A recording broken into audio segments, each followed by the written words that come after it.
seja muito bem-vindo, muito bem-vinda a esse canal. Eu sou a doutora Júlia Cury e hoje eu vou falar tudo que você precisa saber sobre o TDAH, transtorno do déficit de atenção e hiperatividade em adultos. Quais são as características, como identificar, como tratar. Então fique comigo até o final, que você vai sair daqui sabendo tudo sobre o TDAH.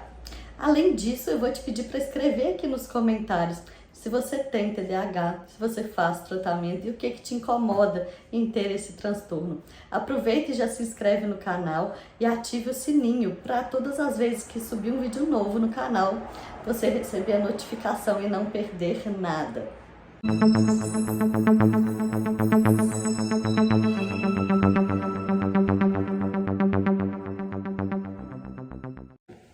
Então vamos lá.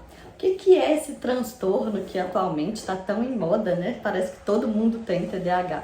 TDAH é o transtorno do déficit de atenção e hiperatividade. Mas pessoas podem ter também um subtipo que é só de desatenção. Então a gente chama de TDA. Então pode existir ou só o TDA ou o TDAH.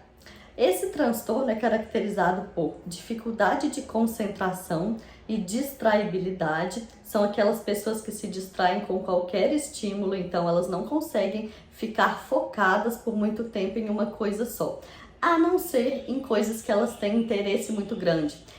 Nessas coisas elas costumam ter um hiperfoco, que é uma capacidade de concentrar muito intensa, maior do que as outras pessoas que não têm TDAH. E isso gera até um cansaço, porque elas ficam muito hiperfocadas naquilo que elas têm interesse. E nas coisas que elas não têm tanto interesse, elas não conseguem se concentrar de jeito nenhum. Além disso, pessoas com TDAH também têm tendência de serem desorganizadas. Então, elas são muito desorganizadas, o ambiente é desorganizado, a mente é desorganizada, parece que tem um excesso de pensamento e um fluxo de pensamento muito acelerado. Um pensamento vai puxando o outro, parece que a mente é um tanto de fio que está desencapado, ou um tanto de janela, de aba no computador aberta ao mesmo tempo. Isso faz com que elas sejam desorganizadas e elas não conseguem finalizar as tarefas que elas começam. Então, elas começam várias coisas ao mesmo tempo e não terminam. Além disso, elas têm uma tendência de procrastinar. Então deixa tudo para a última hora e só consegue finalizar as coisas quando está sob pressão muito grande. Além disso, pessoas com TDAH também têm uma tendência a ficarem muito empolgadas inicialmente com as coisas e depois elas perdem o interesse também rapidamente. Então elas têm uma tendência a ter muito tédio, ficar muito entediada com as coisas. E também são pessoas mais impulsivas, que fazem as coisas e não pensam antes de fazer e se arrependem depois. Também tem a tendência de interromper as outras pessoas enquanto elas falam. Por outro lado, pessoas com TDAH, principalmente adultos, são mais criativos do que os adultos que não têm TDAH. Então são pessoas que têm muitas ideias, que são muito criativas, e isso é um lado bom.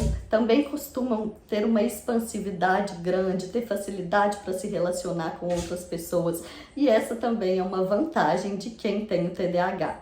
O TDAH, ele acontece ao longo da vida, é uma doença, é um transtorno crônico que não tem cura, mas tem jeito de estabilizar, principalmente com medicação, e eu vou te explicar sobre essas medicações daqui a pouco. Ao longo da vida, o que acontece é que a hiperatividade costuma diminuindo, por isso que em adultos é mais comum TDA. Por quê? A hiperatividade vai diminuindo e a desatenção permanece. A hiperatividade passa a ser uma hiperatividade que é mental, mas não é externa. As pessoas não conseguem reconhecer a sua hiperatividade, mas ela acontece dentro da sua mente.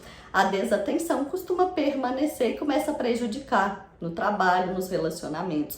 Às vezes a gente só faz o diagnóstico de TDA em adultos, por quê? A pessoa é muito inteligente e ela vai compensando, usando estratégias por conta própria, enquanto ela está na escola. E aí quando ela chega na vida adulta, que as demandas são maiores, a pressão é maior, as coisas são mais intensas, tem mais coisa para fazer e um menor tempo para fazer, aí sim ela começa a perceber os déficits, os prejuízos, as consequências ruins, e aí ela vai procurar ajuda. Então, o que que causa o TDAH? O TDAH é muito hereditário, tem 90% de hereditariedade.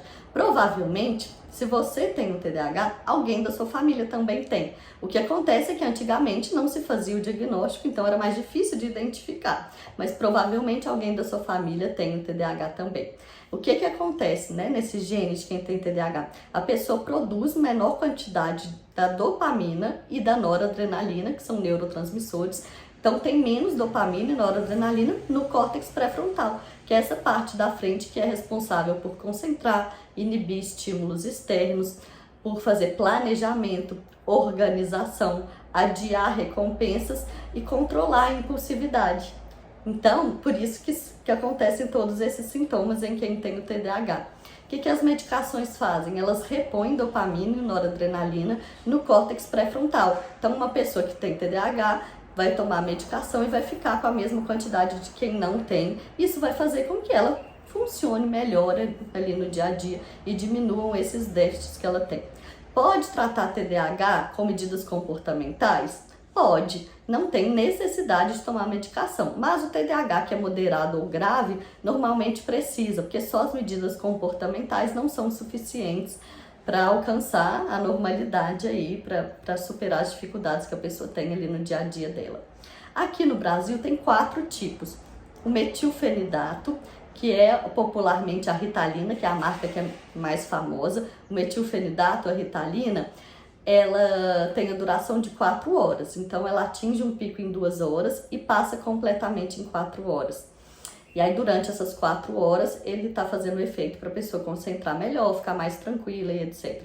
Tem o metilfenidato LA, que também é conhecido por Ritalina LA, que dura 8 horas, faz um pico menor em 2 horas, depois um pico em 6 horas.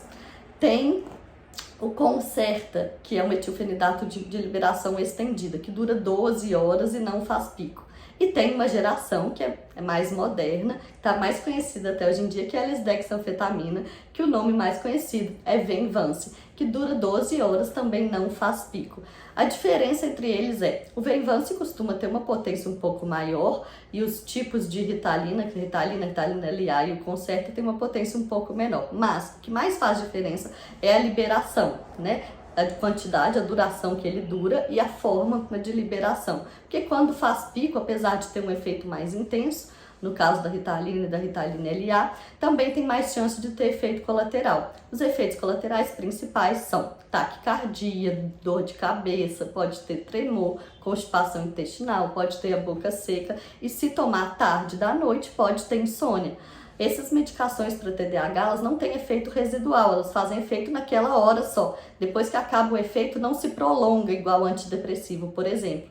Então, você não pode tomar tarde, porque enquanto ele está fazendo efeito, você não consegue dormir. Mas, se você tomar ele de manhã, por exemplo, ou no máximo de tarde, ele não vai te dar insônia justamente porque não tem efeito residual. E por esse fato de não ter efeito residual, ele também não precisa ser tomado todos os dias. Então, vamos supor que você trabalhe e estude de segunda a sexta. Você pode só fazer uso de segunda a sexta e não fazer durante os finais de semana. É até preferível que você faça isso, porque como são medicações tarja preta, eles têm a tendência de diminuir o efeito com o tempo. E é por isso que muitas pessoas começam a fazer abuso e ficar até viciadas, porque elas começam a aumentar a dose para ter o mesmo efeito de antes. Para a gente evitar que isso aconteça, você pode fazer alguns intervalos em que você não toma medicação. Isso faz com que ela volte a fazer o mesmo efeito de antes e você não vai precisar de ficar aumentando a dose ou de fazer abuso ou de ter risco de ficar dependente da medicação. Bebida alcoólica pode ser usada na hora que acabar o efeito do remédio. Então, se você está usando um que dura 12 horas, por exemplo, que é o Concerta ou Venvance, você tomou 8 da manhã, você pode beber após 8 da noite. Mas enquanto está fazendo efeito, você não deve usar bebida alcoólica. No próximo vídeo, eu vou ensinar medidas comportamentais para o tratamento de TDAH, ou seja, formas de tratar que não use medicações. Deixe suas dúvidas aqui nos comentários e eu te vejo no próximo vídeo desse canal.